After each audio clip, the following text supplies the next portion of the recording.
So what it does is it makes it so that that individual recognizes that there's value in the work that they're doing, right? Like Yeah. I can say when I back in the day when I was doing triage tier one work for a pretty significant SOC, I later, years later, found out that some of the work I did had extreme amounts of value to the organization. Really cool stuff. I never knew it when I was doing it. I found out about it years later.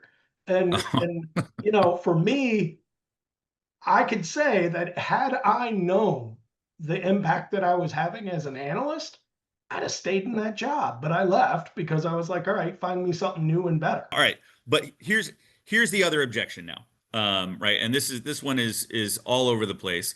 Um, the Security Operations Center, as we know it, is a thing of the past. It is going to be replaced by AI and the autonomous SOC.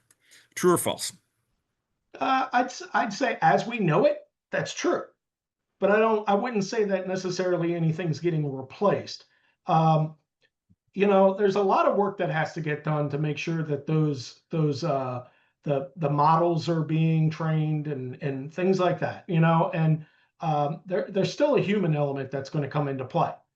And one of the cool things about it is that if you hand over some of these tools that the vendors like to sell, well, oftentimes they land in the environment and they don't do quite what the vendor was selling, right? You actually need people who are working those things and you know are training the models, are investigating whether or not the decisions made by you know the AI are appropriate for your environment, things like that.